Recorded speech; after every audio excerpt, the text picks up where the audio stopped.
दोस्तों, बहुत ही महत्वपूर्ण संदेश है, कृपया एक बार सुने जरूर। गैर हाजिर कंधे। विश्वास साहब अपने आप को भाग्यशाली मानते थे। कारण यह था कि उनके दोनों पुत्र आईआईटी करने के बाद लगभग 1 करोड़ रुपए का वेतन अमेरिका में प्राप्त कर रहे थे। विश्वास साहब जब सेवानिवृत्त हुए तो उनकी इच्छा हुई कि उनका एक पुत्र भारत लौट आए और उनके साथ रहे।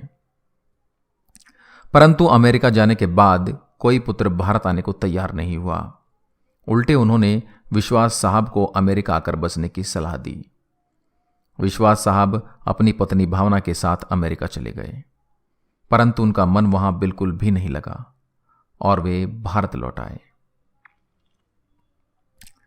दुर्भाग्य से विश्वास साहब की पत्नी को लकवा हो गया और पत्नी पूर्णतः पति की सेवा पर निर्भर हो गई।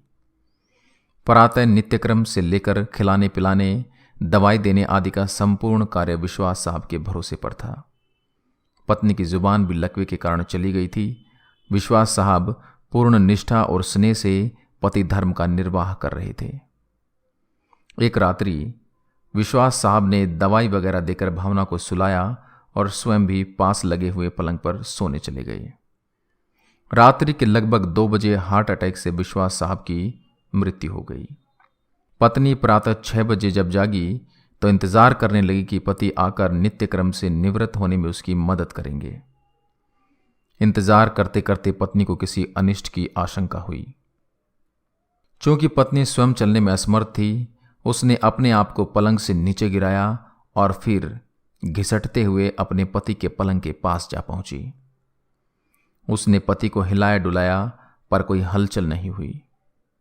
पत्नी समझ गई कि विश्वास साहब अब नहीं रहे। पत्नी की जुबान लकवे के कारण चली गई थी, अतः किसी को आवाज देकर बुलाना भी पत्नी के वश में नहीं था। घर पर और कोई सदस्य भी नहीं था। फोन बाहर ड्राइंग रूम में लगा हुआ था। पत्नी ने पड़ोसी को सूचना देने के लिए घिसटते हुए फोन की तरफ बढ़ना शुरू किया। लगभग 4 घंटे की मशक्कत के बाद वह फोन तक पहुंची और उसने फोन के तार को खींचकर उसे नीचे गिराया। पड़ोसी के नंबर जैसे तैसे लगाए। पड़ोसी भला इंसान था। फोन पर कोई बोल नहीं रहा था, पर फोन आया था, अतः वह समझ गया कि मामला गंभीर है।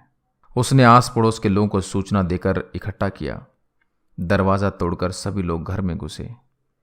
उन्होंने देखा विश्वास साहब पलंग पर मृत पड़े थे तथा पत्नी भावना टेलीफोन के पास मृत पड़ी थी। पहले विश्वास और फिर भावना की मौत हुई। जनाजा दोनों का साथ साथ निकला। पूरा मोहल्ला कंधा दे रहा था, परंतु 2 कंधे मौजूद नहीं थे जिसकी मां बाप को सबसे ज्यादा उम्मीद थी। शायद वे कंधे करोड़ों रुपए की कमाई के भार के साथ अति महत्वाकांक्षा से पहले ही दबे हुए थे। लोग बाग लगाते हैं फल के लिए, औलाद पालते हैं बुढ़ापे के लिए। कुछ ही औलाद अपना फर्ज निभा पाते हैं। अति सुंदर कहा है कवि ने, मत शिक्षा दो इन बच्चों को चांद सितारे छूने की। चांद सितारे छूने वाले छू मंतर हो जाएंगे। अगर दे सको शिक्षा तो दो तुम इन्हें चरण छू लेने की। जो मिट्टी से जुड़े रहेंगे वही रिश्ते निभाएंगे। कृपया इसे बच्चों को जरूर सुनाएं। अच्छा लगे तो अपने दोस्तों के साथ शेयर करें। जय हिंद, जय भारत।